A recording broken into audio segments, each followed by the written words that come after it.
हाँ, आज बहुत ही इंपॉर्टेंट टॉपिक स्टार्ट करें अपने आपके इंग्लिश का। और वो जो आपकी फ्लेमिंगो जो बुक है पोइट्री वाली सेक्शन, जो उसमें आपके 14 मार्क्स का जो मामला है, कंप्लीट 14 मार्क्स की स्टार्टिंग से बिल्कुल तैयारी कर रहे हैं अपन। इसमें जो 6 चैप्टर आपके हैं, 6 चैप्टर दे रखे हैं लाइन वाइज, अपन हर चैप्टर लेंगे और हर चैप्टर में पूरे 14 मार्क्स का पूरा साथ लेके चलेंगे। कैसे? इसमें 6+4+4 का सिस्टम है। 6 नंबर की आपके रेफरेंस टू कॉन्टेक्स्ट आएगा, जिसके अंदर स्टैंजा दे रखा होगा, उसमें आपको रेफरेंस, कॉन्टेक्स्ट एंड एक्सप्लेनेशन लिखना होता है 6 मार्क्स में। फिर 4 मार्क्स में आएगा, जिसमें आपको 20 से 25 वर्ड्स, 20 से 25 वर्ड्स के अंदर आंसर लिखना होता है 4 मार्क्स में। और एक आएगा आपके 80 वर्ड्स में, जिसमें अपन को एक बड़ा आंसर लिखना होता है, जिसमें आपको ऑप्शन दे रखे होंगे, 2 क्वेश्चन होंगे, उनमें से कोई एक करना है 80 वर्ड्स में, 80 शब्दों में, वो भी 4 मार्क्स का। ठीक है। और जो 20-25 वर्ड्स वाला है ना 4 मार्क्स का, उसमें 2 क्वेश्चन होंगे, दोनों आपको करने होंगे, उसमें ऑप्शन नहीं है। मतलब मेरा कहने का मतलब एक बार समझ लीजिए आप, ये 6 मार्क्स का तो रहेगा आपके रेफरेंस टू कॉन्टेक्स्ट, ठीक है, जिसमें अपन रेफरेंस लिखेंगे, कॉन्टेक्स्ट लिखेंगे और एक्सप्लेनेशन लिख देंगे, व्याख्या कर देंगे। फिर 4 मार्क्स का जो रहेगा मामला, वो है आपके 20-25 वर्ड्स में, 20 से 25 वर्ड्स। और इसके जो 2 क्वेश्चन आएंगे, क्वेश्चन कितने आएंगे? 2, और दोनों अपन को करना है, ऑप्शन इसमें नहीं मिलेगा। फिर अपना 4 मार्क्स का एक क्वेश्चन आएगा, मतलब क्वेश्चन तो 2 आएंगे, लेकिन उनमें से कोई एक करना है, ठीक है, लेकिन वो 80 वर्ड्स में, ठीक, 80 शब्दों में, जिसे अपन बोलते हैं ना हिंदी में निबंधात्मक प्रश्न। बस इस तरीके से 6, 4 और 4, 14 नंबर, किसे कहते हैं 14 नंबर का इस सेक्शन है पोइट्री। फ्लेमिंगो जो आपकी बुक है पोइट्री वाली, बहुत ईजी है, बहुत ईजी है। और मैं हर चैप्टर, मतलब ऐसा मान लीजिए कि 6 चैप्टर है ना, तो 6 इसकी क्लास लूँगा, 6 वीडियो बनाऊँगा, और उसके बाहर कुछ भी नहीं जाएगा। बस प्रॉपर कुछ क्वेश्चन वही लूँगा जो एग्जाम के पॉइंट पे से इंपॉर्टेंट है, और सब कुछ उसमें आएगा, इसके बाहर नहीं जाएगा, मेरी गारंटी है। बस ध्यान से आपको समझना है। उसका चैप्टर फर्स्ट अपन ने स्टार्ट कर दिया है, जिसका नाम है मदर एट 66, ठीक है। और ये जो पोइट्री है किसकी लिखी हुई है? वो लिखी हुई है कमला दास की। देखो मैं एक बात बताना चाहूँगा, थोड़ा सा कोई सी भी स्टोरी ये पढ़ेंगे अपन, तो उसकी थोड़ी सी स्टोरी आपको याद हो, अगर हो तो बढ़िया रह जाएगा। तो सिंपल मैं आपको स्टोरी सुना देता हूँ। ये जो कमला दास है, ये जो कवियत्री हैं, ये माय मदर से अपनी माता जी के ऊपर ये पोइट लिख रही है। इनकी एक बूढ़ी माँ है जो 66 यानी 66 ईयर की, 66 साल की हो चुकी है, ठीक है। और ये अपने घर से, कौन? कमला दास अपने घर से गाड़ी ड्राइविंग करते हुए ये कोची एयरपोर्ट पर जा रही है, मतलब कि एरोप्लेन पकड़ने के लिए एयरपोर्ट पर जा रहे हैं कोची, ठीक है, जो केरला के अंदर पड़ता है। अभी पूरी स्टोरी मैं बता दूंगा आपको हालांकि इनकी। तो फिर ये इनके पास में बगल में ही बैठी है इनकी माता जी। तो ये अपनी माता जी को जब गाड़ी ड्राइविंग कर रही होती है, तो अपनी माता जी को पास में बैठी हुई देखती है। तो फिर उनके बारे में ये देखती है कि उनकी जो एक बूढ़ी माँ है वो बिल्कुल मरने के करीब है। उनको जब देखें तो उनका रंगहीन का जो फेस है उनका एकदम पैल है, मतलब एकदम रंगीन हो गया है। ऐसा लग रहा है जैसे आश, मतलब कि जैसे राख होता ना, राख में कोई कलर नहीं होता, वैसा लग रहा है। और ऐसा लग रहा है जैसे कोई कॉप्स, यानी कि ऐसा लग रहा है जैसे कोई वो शव हो, एक बॉडी पड़ी हो, मरा हुआ शरीर हो, वैसा ये इस कमला दास को लगता है अपनी माँ। और अपनी माँ से बहुत प्यार करती है, इसलिए थोड़ा सा इनको दुख बहुत होता है कि मेरी माता जी एकदम बूढ़ी हैं, आज मैं जा रही हूँ। और फिर जैसे ही ये उतरती है गाड़ी से, और फिर जब वहाँ एयरपोर्ट पे जाती है, तो एयरपोर्ट पे सिक्योरिटी वाले, आपको पता है जब अपना एंटर होते हैं तो चेकिंग होती है।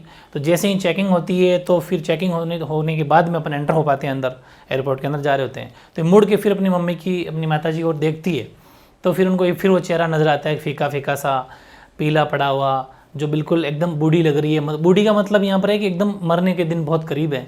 ये इनको पता है कमला दास को, फिर भी इनको जाना पड़ रहा है। और ये डर भी है कि मैं मेरी माँ को खो दूंगी कुछ दिन बाद में। फिर भी अपनी माता को ये कहती है कि अपन कमिंग सून अम्मा, मतलब हम जल्द मिलूंगी अम्मा, मैं आपसे जल्द मिलूंगी। और फिर smile and smile and smile, और हंसती है, मुस्कुराती है, मुस्कुराती है। मतलब 3 बार वर्ड यूज़ किया हुआ है, अपन पढ़ेंगे पूरी स्टोरी। अपनी माता जी को ये सब देखते हुए, पता है इन्हें कि बिल्कुल दिन नज़दीक है माता जी के जाएंगे, लेकिन फिर भी इसको जाना पड़ रहा है। और ये उनको देख के, और ये मतलब थोड़ा मुस्कुरा देती है और फिर चली जाती है।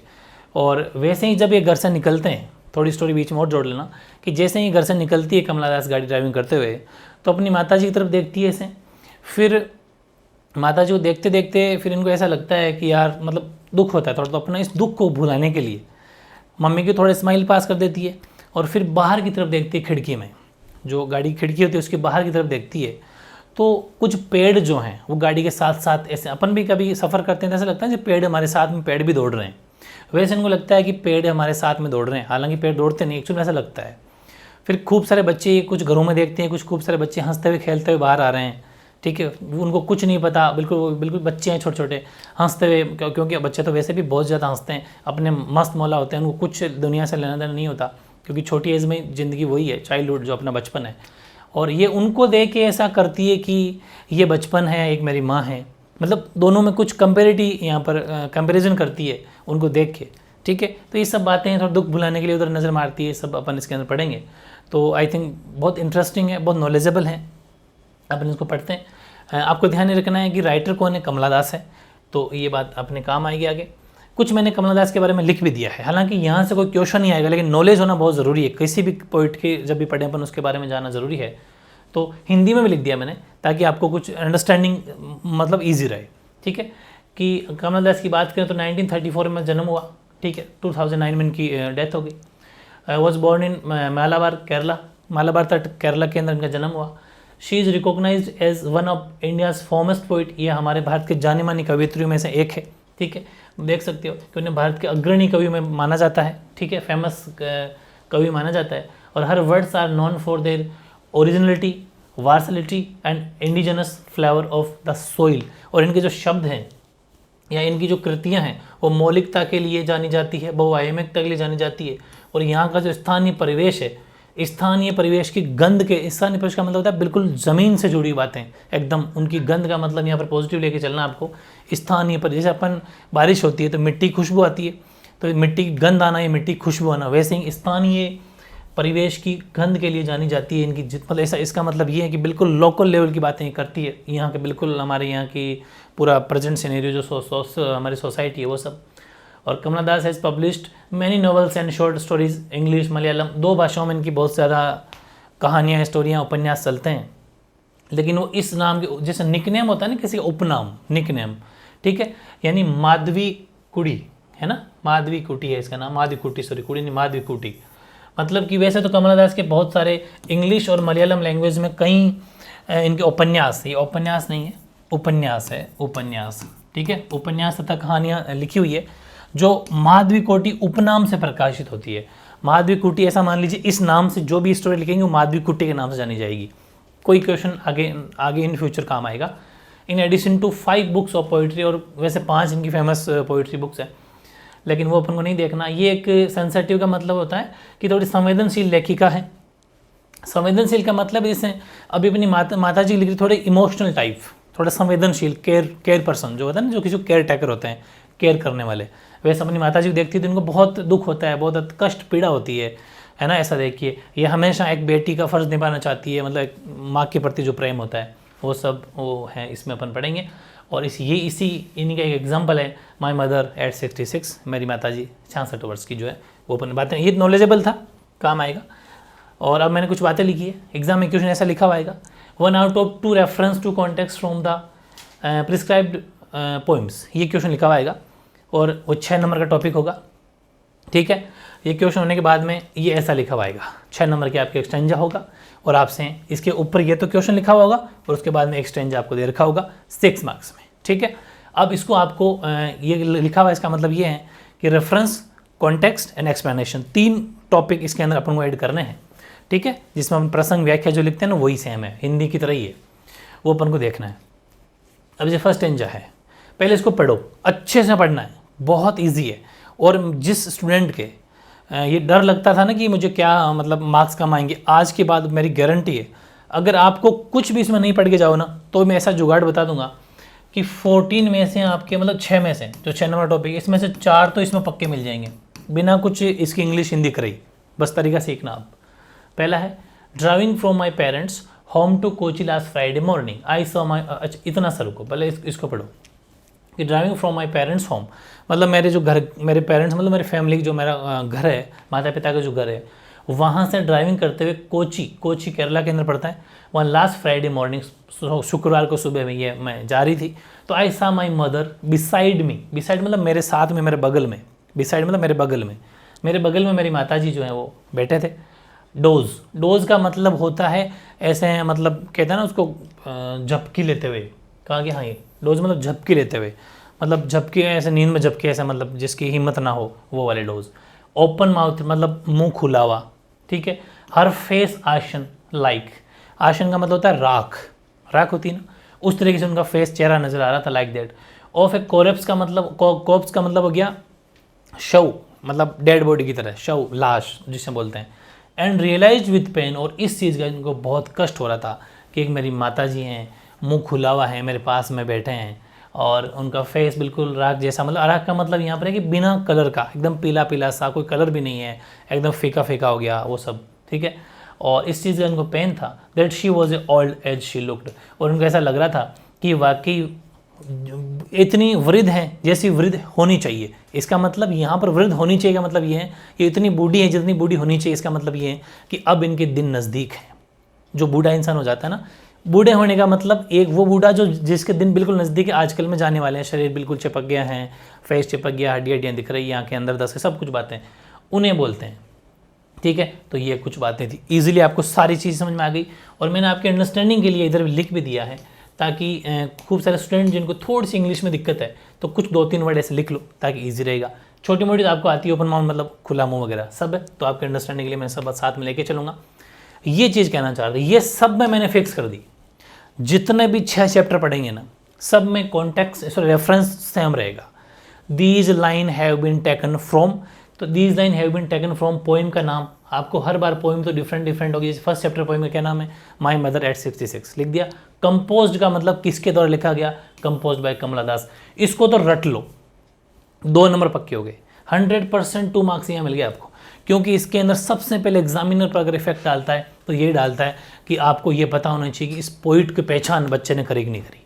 आगे तो ऐसे ही मार्क्स मिल जाते हैं, सबसे बड़ा इफेक्ट यहीं पड़ता है। पहली बात पोइम की पहचान होनी चाहिए, और दूसरी बात राइटर। और ये पोइम की पहचान कैसे होगी, जब मैंने आपको स्टार्टिंग में स्टोरी सुनाई थी ना, तो ऐसे हर स्टोरी सुन लोगे तो सब पहचान हो जाएगी, मेरी गारंटी है। तो my mother at 66 composed by Kamala Das, सब में फिक्स है, वर्ड ही चेंज नहीं करना, बस 2 जगह चेंज होगा। जो भी मैं ट्रिक बता दूंगा आपको पूरे 6 चैप्टर होने के बाद में, तो ऑटोमेटिक ये दोनों एक साथ याद हो जाएंगे। इसी ट्रिक बताऊंगा, शानदार, मज़ेदार, फनी, तो याद हो जाएगा। कॉन्टेक्स्ट मोस्टली वही होता है जो आपने ऊपर अभी पढ़ा, देख लो। Please, the poets is going from her parents home. सबसे पहले अपन ये देखा था कि जो पोइट है, मतलब जो कवियत्री है, वो अपने पेरेंट्स के होम से कहाँ जा रही है, कोची जा रही है, देख सकते हो। Going from her parents home the Kochi airport, बिल्कुल जा रही है। थोड़ा कॉमन सेंस तो निकालना ही पड़ेगा कि कोची क्या है, कोची एयरपोर्ट है। कैसे, क्योंकि हमें स्टोरी याद है, अगर स्टोरी याद है तो कुछ शब्द तो जोड़ ही सकते हैं मन से, वो चीज़ है। She looks at her mother's face, वो अपने माँ के फेस को देखती है, बिल्कुल सही है। उनको कैसा लगता है, राख जैसा, ashen like that of a corpse, पूरा का पूरा ये रहा, देख लीजिए आप यहाँ से, यानी her face open like that, ashen like that of corpse, पूरा का पूरा वही चीज़ लग रही है ना, ditto. She feels pain to see this, और इस चीज़ से उसको बड़ा दुख होता है, बड़ा कष्ट होता है कि मेरी माता जी, ठीक है। और हर किसी को होता है, अपनी माँ तो अपनी माँ। वैसे अपन किसी भी बुजुर्ग महिला को देखते हैं तो भी एक नॉर्मल अपने को एक सिंपैथी आती है, वहाँ पर हमें मतलब दया भाव आता ही है। तो ये तो उनकी बेटी है, तो ये सब उनको थोड़ा सा दर्द भरी चीज़ लगती है, बहुत पेन होता है, कष्ट होता है इस चीज़ को देख के। ये तो कॉन्टेक्स्ट हो गया। अब व्याख्या में भी कोई नई चीज़ नहीं है, लगभग ऑलमोस्ट वही चीज़ें, थोड़ी सी 1-2 बढ़ा के लिख दो बस। कैसे कि the poets is driving from her parents home to Kochi, बिल्कुल जा रही है। On catch a flight, flight पकड़ने के लिए जा रहे हैं।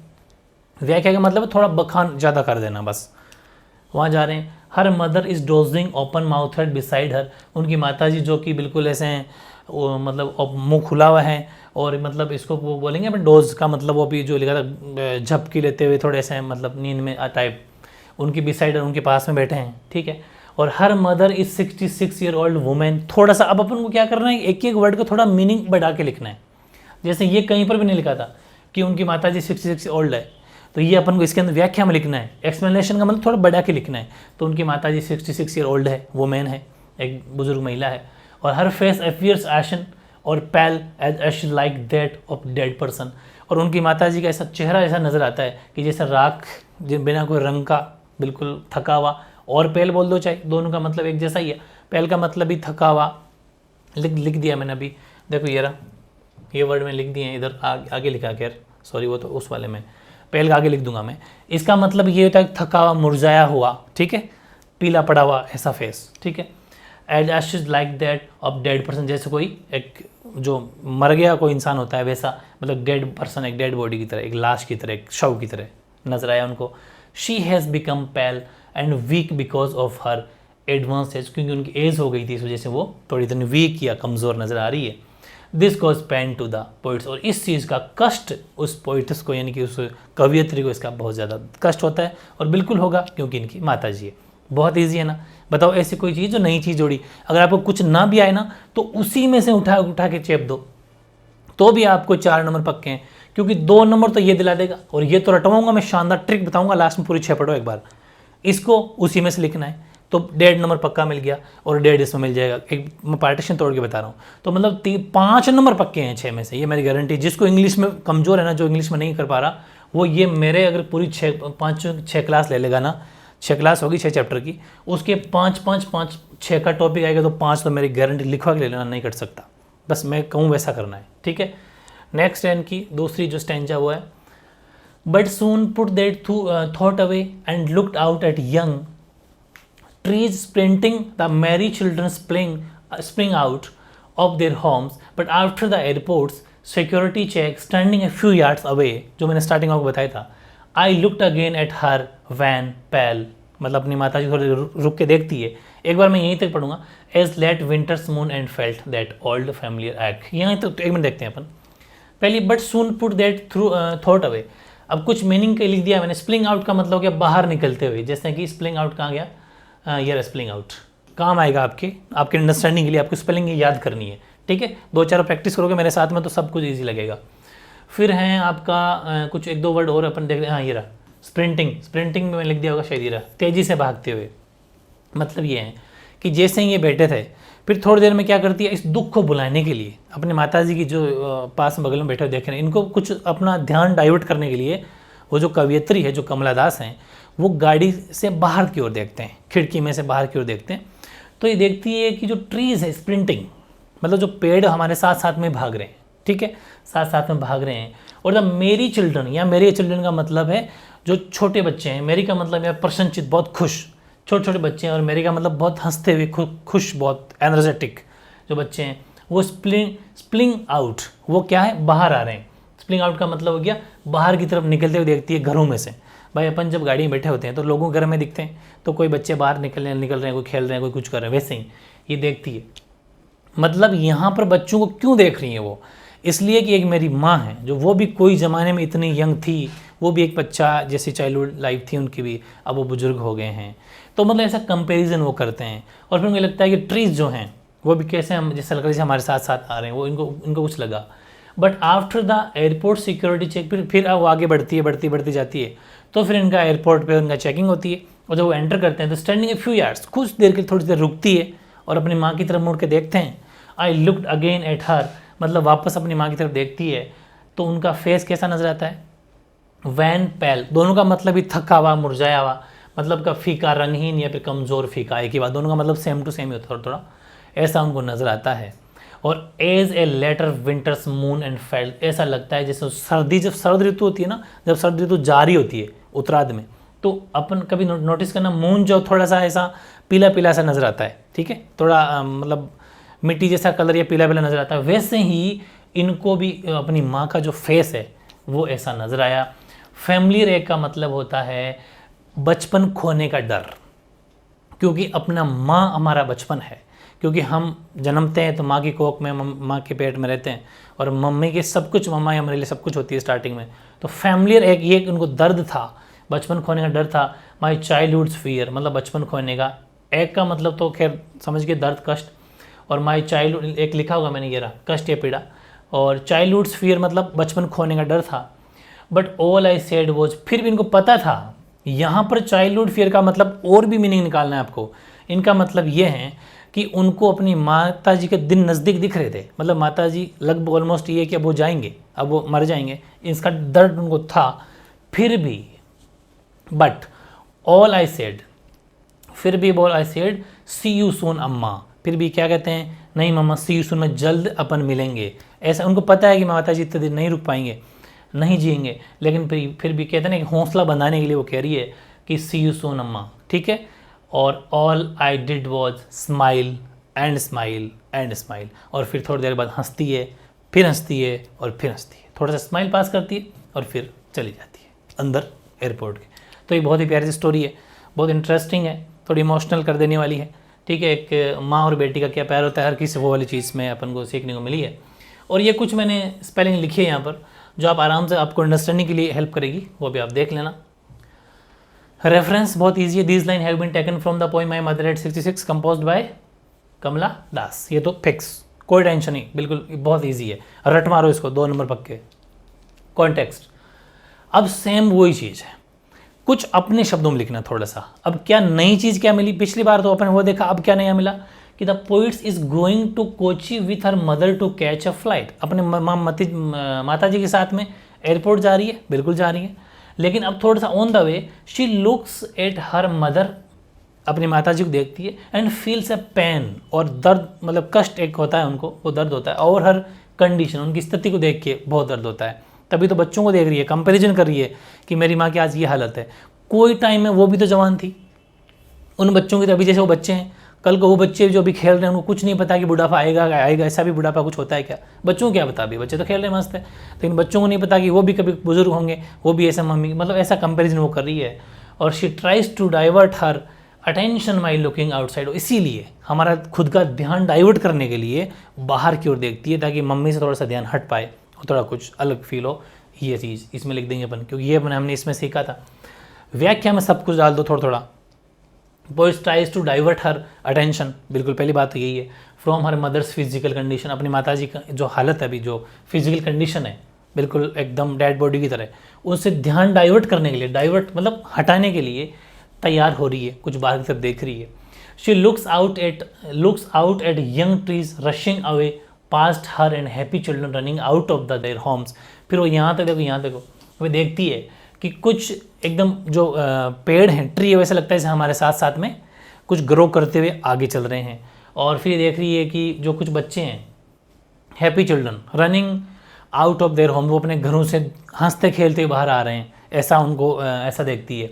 और आफ्टर सिक्योरिटी चेक, फिर वही वाली बात है, जैसे फिर सिक्योरिटी चेक होता है तो again looks and her sickly pale mother who looked like a moon in late winter, same to same यहीं से लिखा डिट्टो। ये देखो पूरा लुक लाइक मून, पूरा विंटर मून वाली बात पूरी यहाँ पर लिख दी अपन ने, कोई मन से लिखने की जरूरत नहीं, थोड़ा बहुत अपना कुछ कहते हैं ना कि तड़का डालना है, मामूली तड़का डाल दोगे ऑनवर्ड्स में तो बस मस्त आंसर बन जाएगा। कोई मार्क्स नहीं कटते, छोटे मोटे मार्क्स इसमें नहीं कटे जाते, 6 में 6 मिलते हैं लगभग। Pale and dim, she fears separation from her mother as she may not survive for long, उन्हें पता है कि उनकी जो माता जी हैं वो अब ज़्यादा सर्वाइव नहीं कर पाएंगी, कुछ दिन में चल जाएगी। लेकिन to reassure her mother the poet's promise to meet her soon and smile and again. मतलब माता जी को इनको पता है, फिर भी उनसे प्रॉमिस करती है कि अम्मा हम जल्द मिलने वाले हैं। देख लो, स्माइल अगेन एंड अगेन, और 3 बार हंसती है, तीनों बार लिख सकते हो, स्माइल एंड स्माइल लिख सकते हो, या फिर स्माइल अगेन एंड अगेन भी लिख दोगे तो भी सही है। तो बहुत इंटरेस्टिंग चीज़ थी ये, और सारी बात आपको समझ में एक ही बार में आ भी गई होगी, मेरी गारंटी है। ठीक है, काफ़ी ईजी था, ये था अपना चैप्टर कंप्लीट। अब अपने 6 नंबर का टॉपिक कंप्लीट कर लिया। अब इस चैप्टर से अपन क्या पढ़ेंगे, सेकंड पार्ट। इसका सेकंड पार्ट जो एग्जाम ऐसा लिखा हुआ आएगा, 2 short answer type questions to be answered in 20 to 25 words. 2 question होंगे, दोनों 2-2 नंबर के होंगे, 4 मार्क्स का ही टॉपिक है। मतलब इस टॉपिक का पूरा 14 नंबर का पार्ट साथ लेके चलेंगे अपन, सब कुछ एक ही में। ठीक है, ये क्वेश्चन लिखा हुआ आएगा, और इस तरीके से आप कैसा मान लीजिए कोई 2 क्वेश्चन आपको करने होंगे।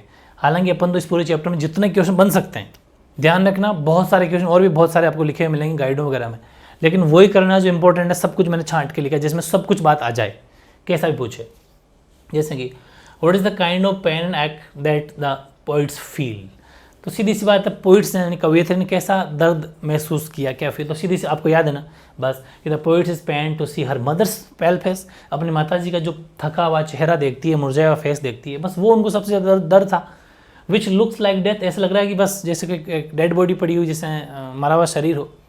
She is afraid of lodging her mother by thinking of her on childhood, और उन्हें ऐसा लग रहा है कि जो उनकी माता जी है उनको खोने का उनको डर सता रहा था। मेन तो यही था।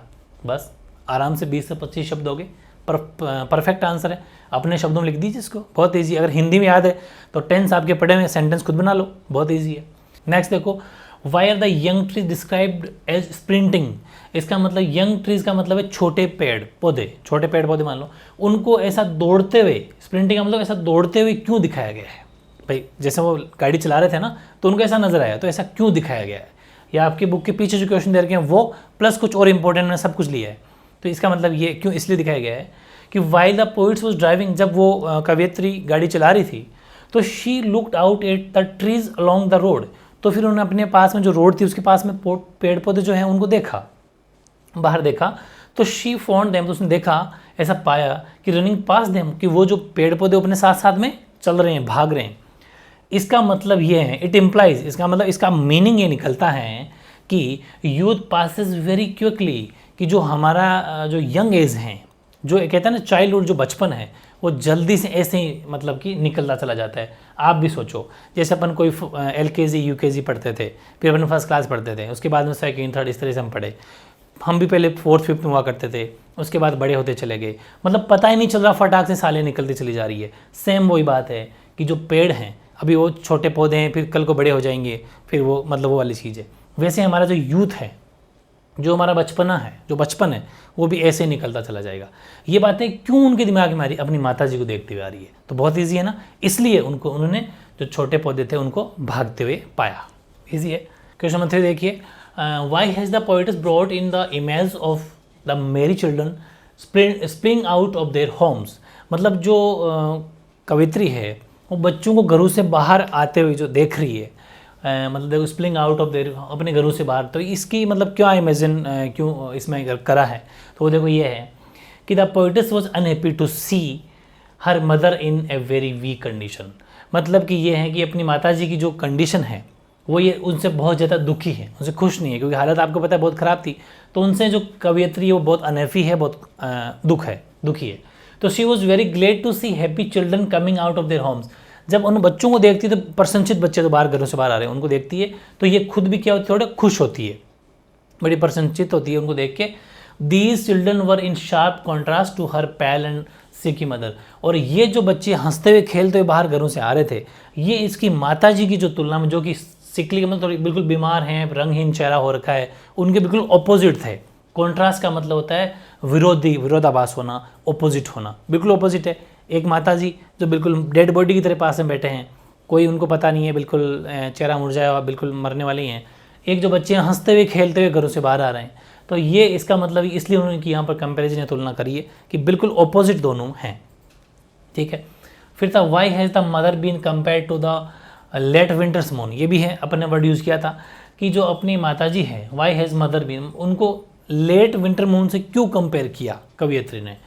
लेट मतलब कि जो शरद ऋतु का, उत्तरार्ध का, शरद ऋतु जाने का जो चंद्रमा है उससे क्यों मतलब कंपेयर किया, तो देखो इसलिए किया कि जो शरद ऋतु का जो चांद होता है, चंद्रमा जो होता है, वो भी एकदम ऐसा ही इनकी माता जी की तरह ही होता है।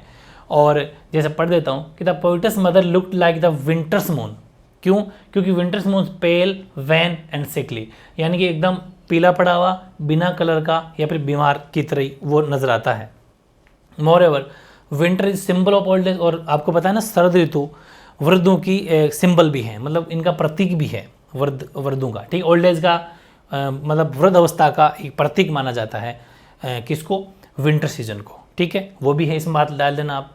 और the mother too is old age weak, और इनके माता जी वृद्ध भी थे और कमज़ोर थे ही थे। Hence the comparison is apt, यानी इसलिए जो तुलना करी गई है वो बिल्कुल सही करी गई है, यहाँ पर सही जचती है। कैसे, इनकी माता जी का फेस भी वैसा ही है जैसा शरद ऋतु में वो दिखता है, और शरद ऋतु वृद्धावस्था की सिंबल भी है, इसलिए ये जो यहाँ पर कंपैरिजन जो किया गया बिल्कुल करेक्ट है। ठीक है। ऐसे नेक्स्ट देखो, ये word does smile signify in the poem my mother at 66, very very important question है। वैसे मैंने भी सिलेक्ट किए हैं कुछ क्वेश्चन, लेकिन ये बहुत इंपॉर्टेंट है। ये कह रहे हैं कि जो इस पोइम के अंदर, माई मदर एट 66 पोइम के अंदर जो स्माइल की गई है वो क्या संदेश देती है।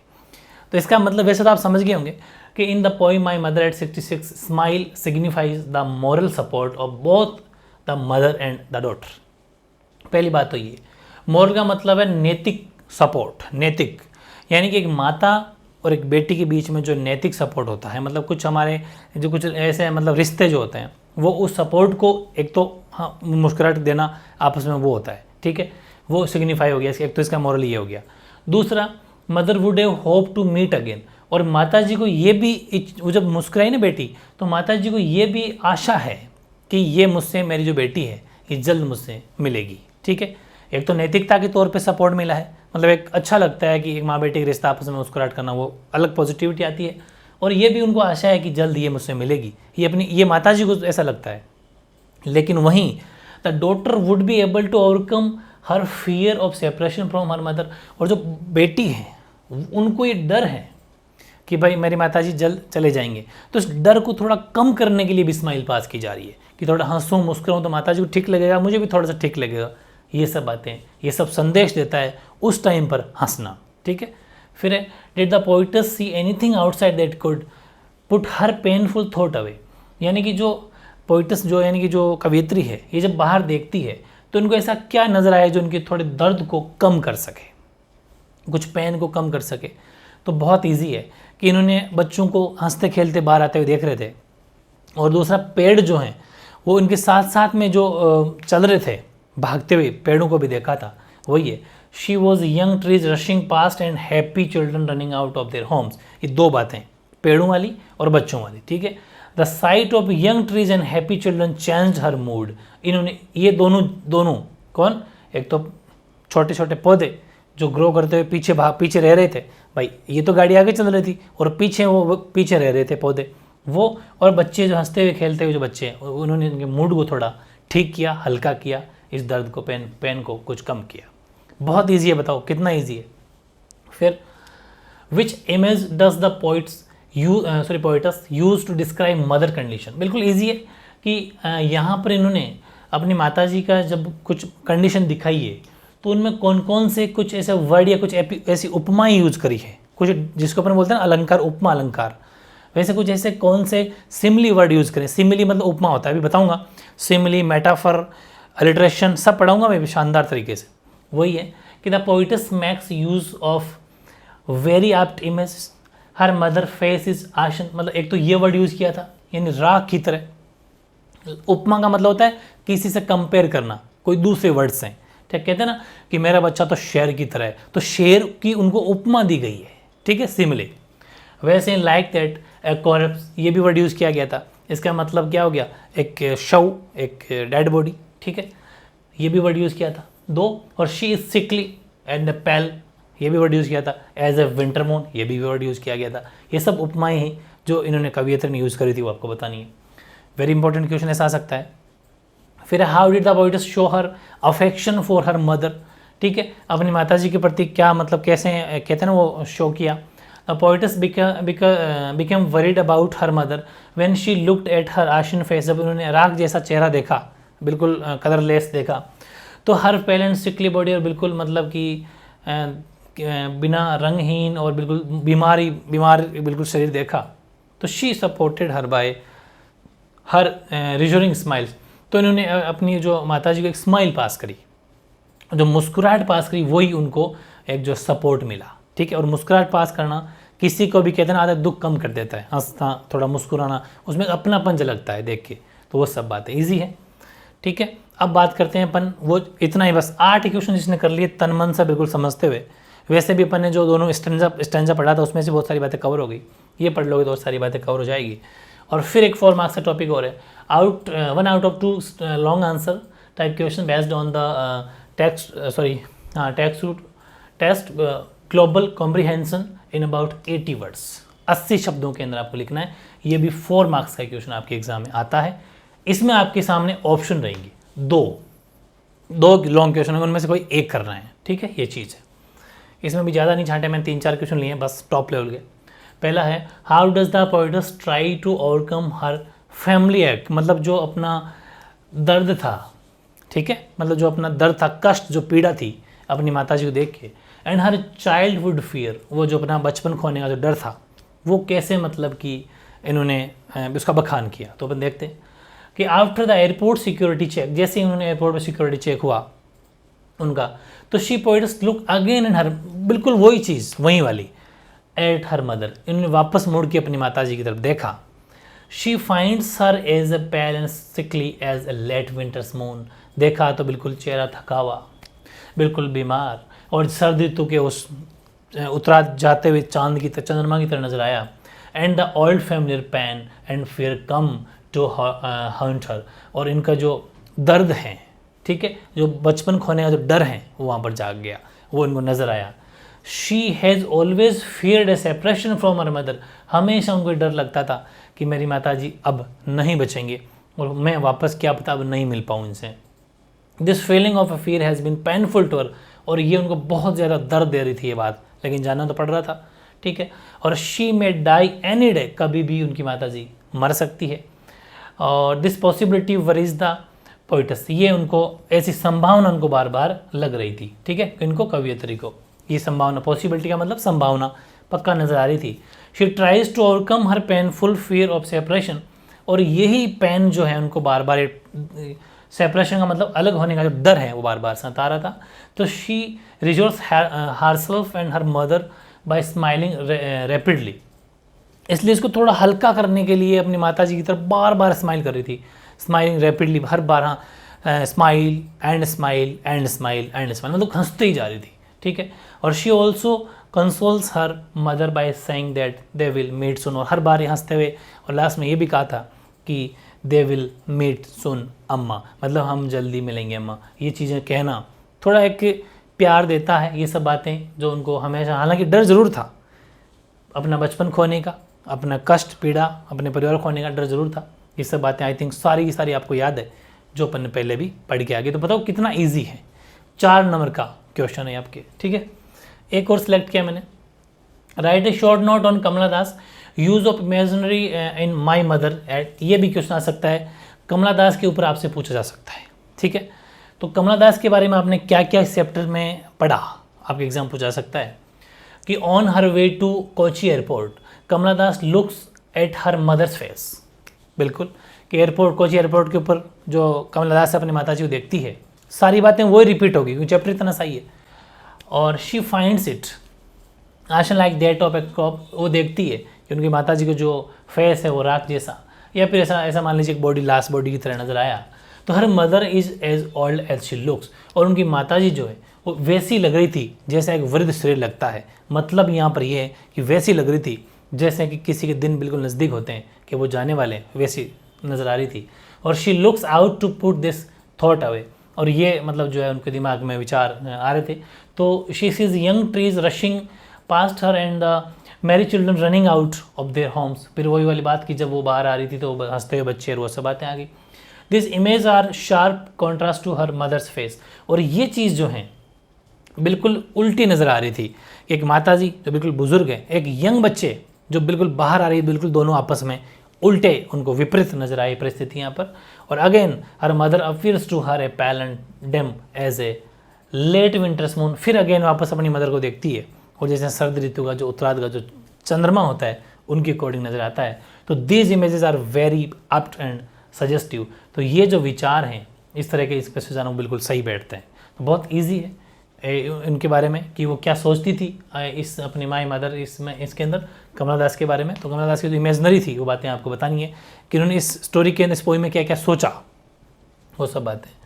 फिर है वेरी वेरी इंपॉर्टेंट, 2022 में क्वेश्चन यहाँ से आया आपके, हालांकि अब वो वन लाइनर वाले क्वेश्चन नहीं आएंगे लेकिन बहुत नॉलेजेबल है। टीचर की आगे तैयारी करोगे तो उनके लिए भी है, और जिसकी इंग्लिश लिटरेचर है उसके लिए भी ये वर्ड है, मैंने बहुत परफेक्टली लिख दिए हैं। ये हैं आपके पोइटिक डिवाइसेस से कुछ, जैसे फर्स्ट है सिमिली। सिमिली वर्ड का मतलब होता है उपमा अलंकार, जैसे इन्होंने बार बार मदर के फेस को राख की तरह दिखाया या फिर डेड बॉडी की तरह दिखाया है ना, वो सब वो एक उपमा दी गई है, तो उसे बोलते हैं सिमिली। तो सिमिली कब यूज करना एग्जाम आएगा, कैसे क्वेश्चन, पहले समझ लो क्वेश्चन कैसे आया था। ये ऐसा 2022 में क्वेश्चन आया था, ये रहा 2022 में क्वेश्चन आया था, ये रहा। Her face ashen like that of corpse device is used in the line of the poem. इसके अंदर क्या यूज हुआ है कि उनका फेस बिल्कुल राख की तरह दिख रहा है, और दैट ऑफ कॉप्स जैसे कोई डेड बॉडी हो, जैसे लाश हो वैसे। तो यहाँ पर क्या चीज़ यूज हुई है, उपमा किसकी दी गई है, पहले पढ़ेंगे फिर यहाँ वापस आएंगे, ठीक है। जैसे कि फर्स्ट है it is the comparison of two things by using as और लाइक। बहुत ईजी लैंग्वेज लिखी है मैंने। सिमिली का मतलब होता है उपमा अलंकार, ठीक है, हिंदी में। तो ये कहाँ वर्ड यूज होगा, पहली बात है कि जब कोई दो थिंग्स, कोई दो चीज़ों के बीच में कंपैरिजन किया जा रहा हो, तुलना की जा रही हो, ठीक। और मेन आपको दो शब्द दिख जाएंगे सेंटेंस में, एज और लाइक। जहां पर भी इस सेंटेंस में एज और लाइक दिख गया तुरंत सिमिली पे टिक कर देना। जैसे कि her face ashen like that of a corpse as, ठीक है, एज और लाइक वर्ड देखिए ए लेट विंटर्स मून। इसका मतलब यहाँ पर क्या है, उनकी जो माता जी का फेस है बिल्कुल रात जैसा दिख रहा था, ठीक है, और जैसे कि कॉप्स एज लेट और विंटर्स मून वाली बात पूरी मतलब एज और लाइक के सिमिली है। मतलब हम यहाँ पर कंपेयर कर रहे हैं इनके फेस को किन से, राख से और शव से, मतलब कि डेड बॉडी से, कॉप्स। इजी है, ये हो गया सिमिली। इसका मतलब आप वापस यहाँ आओ, बताओ यहाँ क्या आएगा, यहाँ आएगा सिमिली, ठीक है, क्योंकि कंपैरिजन किया जा रहा है। ओके, वापस चलते हैं पीछे। सेकंड है मेटाफर। मेटाफर का मतलब है रूपक अलंकार, ठीक है। इसमें एज और लाइक का यूज नहीं होता, बस डायरेक्ट कंपैरिजन किया जा रहा है। It is a direct comparison of two things without the use of as and like. मतलब कंपैरिजन तो होगा लेकिन एज और लाइक आपको वर्ड नहीं दिखेगा। जैसे कि अपने इस पोइम में कौन सा वर्ड, आपको इसी पोइम से पूछेगा एग्जामिनर, द मेरी चिल्ड्रन स्प्लिंग, यानी जो बच्चे हैं हंसते प्रसन्नचित जो बच्चे हैं, मैरी चिल्ड्रन स्प्लिंग, वो बाहर आ रहे हैं। तो यहाँ पर अपन क्या कर रहे हैं, मैरी चिल्ड्रन प्रसन्न, मतलब उनको तुलना करें लेकिन एज और लाइक का वर्ड यूज़ नहीं कर रहे, बस उनको अपन कंपेयर कर रहे हैं कि हंसते हुए मुस्कुराते हुए बच्चे बाहर आ रहे थे। वो उनको नहीं पता कि भाई अपनी माता जी से, अपनी जो ओल्ड एज मदर थी उनसे उन बच्चों को कंपेयर किया जा रहा था, लेकिन वो एज लाइक की जरूरत नहीं है। इतना सा भी आ जाएगा, आपसे पूछे इस मेटाफर है, एक सिमिली है, क्या है, पर्सोनिफिकेशन है, तो आप कहेंगे यहाँ पर मेटाफर है, ठीक है, रूप अलंकार। ऐसे पर्सोनिफिकेशन होता है। पर्सोनिफिकेशन बड़ा इजी है, when we give human characteristics of animals और प्लांट्स और नॉन लिविंग थिंग्स, ठीक है। मतलब कि इसकी तुलना होती है नॉन लिविंग थिंग्स, यानी जिसमें जीव नहीं होता, उसकी तुलना इंसानों से, यानी कि जीवित प्राणियों से की जाती है। ट्रीज स्प्रिंटिंग, स्प्रिंटिंग का मतलब तेजी से भागते हुए। तो एक बात बताओ, कोई पेड़ भागते थोड़ी ना, वो तो अपनी जगह ही है, लेकिन अपन ने कंपेयर किसने किया, ह्यूमन एक्टिविटीज़ हैं जो इंसान भाग सकते हैं, यानी कि पेड़ भाग रहे थे, मतलब अपन ने कंपेरिजन कर दिया भागने से, और भागता तो जिसमें जीव होता है इंसान होता है। तो यानी कि ह्यूमन कैरेक्टरिस्टिक यानी इंसानों के जो अपने जीवित प्राणियों के जो गुण हैं उनको अपन नॉन लिविंग थिंग्स के साथ में प्लांट्स या एनिमल्स का अपन उसका कंपेयर करते हैं, जैसे कि इस पोइम में किया था ट्रीज स्प्रिंटिंग, ठीक है, वो हो गया पर्सोनिफिकेशन। फिर है रिपीटेशन। रिपीटेशन का मतलब तो हो गया रिपीट होना, ठीक है, यानी कि is the repetition of a word or phrase to create poetic effect in a poem. ये तो सिंपल है, जैसे कि the poet repeats those word smile and smile and smile, ये बार बार रिपीट है, इसका मतलब पूरा word smile and smile and smile, बार बार वर्ड यूज हो रहा है, मतलब वो रिपीटेशन है। ये तो बहुत कम पूछा जाता है। मेन तो 4 हैं, कौन कौन से, सिमिली, मेटाफर, पर्सोनिफिकेशन और एलिट्रेशन, ये 4 वेरी इंपॉर्टेंट है। चौथा एलिट्रेशन मतलब अनुप्रास अलंकार। It is a repetition of the consonant sound. आपको पता है 5 वोवल होते हैं, ठीक है। वोवल साउंड कौन कौन से होंगे, ए, ई, आई, ओ और यू, ये 5 वोवल साउंड होते हैं। इनके अलावा जो भी है, इनके अलावा जो भी बच जाते हैं वो कॉन्सोनेंट साउंड होते हैं, और कॉन्सोनेंट साउंड का यहाँ पर यूज़ होगा, वोवल्स का यूज़ नहीं होगा। वो होगा अलिट्रेशन, और वो भी रिपीट, यानी कि रिपीटेशन तो होगा लेकिन कॉन्सोनेंट साउंड का, ठीक है, on line of a poem. जैसे कि my mother that thoughts I said was see you soon, इन्होंने अपने माँ से कहा था। माई मदर में एम रिपीट, मदर में M repeat, that thoughts T repeat, I said was see you soon S S S, हर बार रिपीट हो रहा है एस, मतलब एक वर्ड का यूज होना, पूरा मत देखना, एक स्टार्टिंग का word, my mother M T S S S S है, तो वहाँ पर इजीली पहचान में आ जाएगा। जैसे 2022 में पूछा था, यहाँ पर कंपैरिजन पूछा था कि उनकी माता जी का फेस, तो आपने तुरंत क्लिक कर दिया सिमिली, ये 2022 में आया था। हालांकि ऐसे ऑब्जेक्टिव क्वेश्चन इस बार कम आएंगे, लेकिन क्या पता 4 सेंटेंस देख के भी आपसे भरवा ले, वो भी क्वेश्चन आंसर में आते हैं, इसलिए हमें हर तरह से तैयार रहना है, इसलिए मैंने बातें सारी जोड़ दी। और आई थिंक ये क्लास आपको बहुत मज़ा आया होगा, बहुत कुछ सीखा होगा। मैंने हिंदी ट्रांसलेशन सब करके बता दिया है, क्वेश्चन आंसर सब कुछ बता दिया, मतलब पूरा 14 मार्क्स का जो अपन ये सीरीज चलाई अपने 14 नंबर की, उस सीरीज़ का फर्स्ट पार्ट आज कंप्लीट हो गया। ऐसे ही पूरे 6 चैप्टर पढ़ेंगे, और जिस दिन मेरे साथ 6 चैप्टर पढ़ लिए 14 मार्क्स आपके पक्के, ये मैं लिख के दे सकता हूँ, लेकिन पढ़ना मेरी अकॉर्डिंग है, ठीक है, ओके।